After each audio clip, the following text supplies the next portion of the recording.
What is crackin', my lords and ladies? It's Ren Creates, and today I'm going to be teaching you guys how to obliterate the Godskin Duo using this weapon glitch.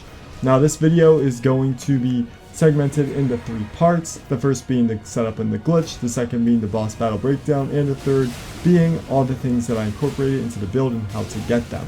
But with that being out of the way, let's start right now. First, we're going to start by drinking our Wondrous Physic, using our Golden Vow Ashore on our dagger, and swapping to our right-handed twin blade. From there, we're going to use the bloodflame blade along with Fire's Deadly Sin, because bloodflame blade lasts 1 minute while Fire's Deadly Sin only lasts 20 seconds. Now we are going to swap to our other twin blade, and now we're basically going to dodge Fat Bastard's attacks when he approaches, and we are going to do jumping attacks. As you guys can see here, Fat Bastard is getting obliterated, and the Godskin Apostle is next to suffer the wrath of this glitchy build. Jumping L1 attacks absolutely obliterate them with the bloodflame along with the frostbite. It is incredible. But once they're both down, apply Fire's Deadly Sin and bloodflame blade right away. And then immediately get ready to dodge Godskin Apostle's next attack, and just rinse and repeat the jumping L1 attacks and stay close to them. As you guys can see here, they're still taking damage when we're close to them because of Fire's Deadly Sin, and that can, well, proc the bloodflame blade.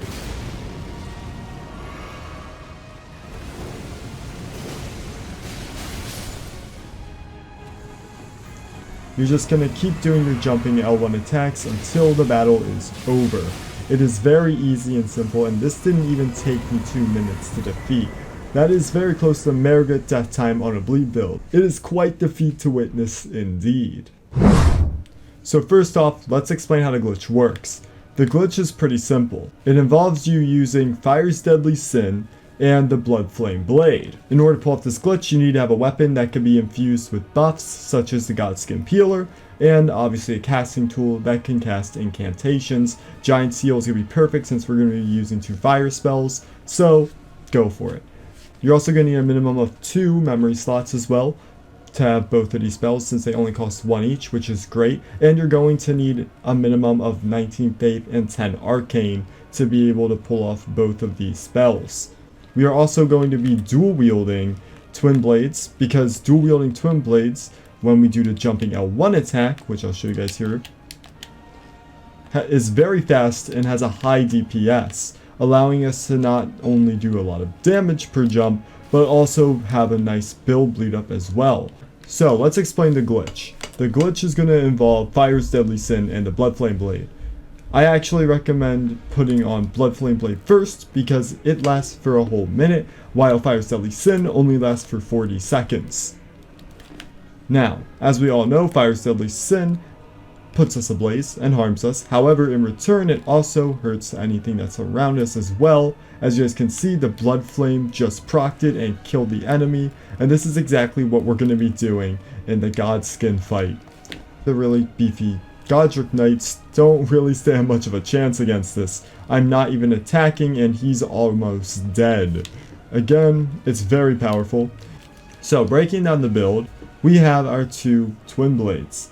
Now again, these could be any twin blades you want, but I recommend having all of them, including your seal, at plus 25 or max out or very close to it. We are approaching endgame here, so it seems appropriate that your weapons will be almost maxed out. You need a aura buff such as the Golden Vow on a light dagger. Weapon level doesn't matter, or you could use the Rallying Standard with the Commander's Standard, which will also give you a slightly stronger buff but a bit more time in FP. For your main hand twin blade, you want to make sure that you can use infusions on your weapon, like we went through this before with the bloodflame blade. You can also use the black flame blade as well if you make your way over to Stormvale Castle.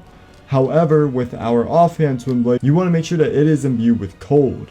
Now I have the Hoarfrost Stomp here. If you make your way up to the Caria Manor and go right from the entrance, there will be a giant scarab you can defeat in the lake below, and that will give you the Hoarfrost Stomp, and you can apply it to your offhanded twin blade. For your twin blades, I would actually recommend using the Gargoyle's twin blade if you can get it. Not everybody can, so these 2 are pretty stellar choices. The twin knight swords you could obtain up in the windmill pasture over at Ultis Plateau on a corpse. And the Godskin Peeler is obtained by the Godskin Apostle up near the windmill place as well. So that's pretty cool. You can also obtain the Giant Seal, which is located in the Giant Conquered Hero's grave. You can just go in there and pick it up yourself. Also, the Royal Remnant set is a really nice set to have. Not only does it have great defenses, it looks badass, but its ability of slowly replenishing our HP back to full over time, especially when our HP is below 18%, it will bring it up by 2 hit points each second until your HP is at 18%. So you will never die to the Fire's Deadly Sin when it's equipped and you're under 18% load, unless of course you get hit and killed. Now in order to obtain a Royal Remnant set, it's a very easy process. You just have to complete Ensha, the Royal Remains side quest.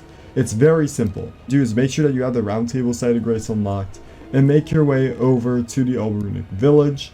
I have the way up on the screen right now, and forward, you just make your way up into the secret pot with a light on it. That is Olbus. You talk to him, and he will give you the Halig Tree Secret Medallion right half. Once you have one of the two halves, make your way back to the Round Table Hold, and there you will be invaded by Ensha. You can easily defeat him. He isn't too difficult to defeat, and you can even use the glitch to defeat him. And upon defeat, you will be sent back to the regular Round Table Hold with his weapon, and if you go back to his spot, his armor set will be laying there for you to pick up. For our wondrous fire. The Fire's Deadly Sin can be obtained by making our way over to Lyondell the Grove and going to the West Capitol Rampart. From here we are going to drop down and run into the building that looks very similar to the Round Table Hold. Here you're going to find Ulbrich's set, and to the right, if you follow where I'm going, will be the Flightless Bird painting. Once this painting is yours, you're going to make your way over to the Hythe Site of Grace, and then follow the exact path I'm going till you find a spirit on a chair. Upon interacting with that spirit on a chair, it will disappear and leave you the Fire's Deadly Sin. Of course, the bloodflame blade is the other spell we're going to be incorporating, and it's also required to pull off this glitch. Bloodflame blade is located on a scarab that you could kill northwest of the Rose Church. I have a video of it up on the screen right now. Flask of Physic, we have the Flame Shrouded Crack tier, an excellent choice for this build especially, because we're already using 2 fire affinity spells, so having a temporary fire boost is definitely going to help us there. You can obtain it by defeating a putrid avatar over at the Minor Erd Tree in Caelid. It's up on the screen right now. The Thorny Crack tier is also an excellent choice as well because it temporarily boosts successive attacks, and since we're using twinblades and doing jumping L1s, it's going to be great to have. You can obtain this one by killing the Erd Tree avatar that is located in the Consecrated Snowlands. It's now, last but certainly not least, our talismans. The Lord Blood's Exhalation increases our attack power when there's blood loss in the vicinity by 20%. It can be obtained by defeating the Priest of Blood over in the Subterranean Underground, and it's in a catacomb that is hidden away within the confines of that area. The Fire Scorpion Charm raises our fire attack power by 12% and stacks with our Physic. It's obtained in Fort Lyod, up on the 2nd floor, and you have to jump over a wall to obtain it. Rotten Wing Sword Insignia greatly raises our attack power by I believe 15% at its finest. It's obtained at the very end of Millicent's side quest when you help her out with defeating her sisters. On the other hand, you can obtain Millicent's prosthetic, which not only boosts your dexterity by 5%, but also increases your successive attack power by I believe the same amount as the Sword Winged Insignia. However, you have to obtain both of these on separate playthroughs, as unfortunately you can't obtain both within a single run. As one has you kill Millicent outright, and the other you must complete her side quest for. If you can't grab her prosthetic, then the last slot's really up to you. I just put the Prothesis Wearer's Heirloom since you get it doing a quest line, and it's basically the same thing but without the successive attack power. And there's all the requirements, not only to pull up this glitch, but also for this build. It's incredibly overpowered, and even on new game cycles, it still shreds bosses' health bars. But let me know what you think in the comment sections below. Was this video helpful, and do you like my build? If so, make sure to leave a like on the video, I always appreciate it. Subscribe and hit notification bell for more Elden Ring content just like this, and check out the Elden Ring glitches and exploits playlist, along with the Elden Ring playlist in the description below. While you're here, please make sure to go and join the Discord server. We're trying to get 100 members, and everybody over there is all about Soulsborne, so if you are someone that loves these games, please consider joining it. It would help me out a lot. Also, make sure to check out the merch if you want. My other socials are in the description below, and of course, we cannot end off this video without thanking our supporters of the channel. At the Blades of the Night, we have Rusty Bucket, Tinyanki, and Alloy. And at the Blades of Sunlight, we have Space. Again, thank you guys so much for supporting the channel. And you guys can too by going to the membership channel and clicking that tab to join.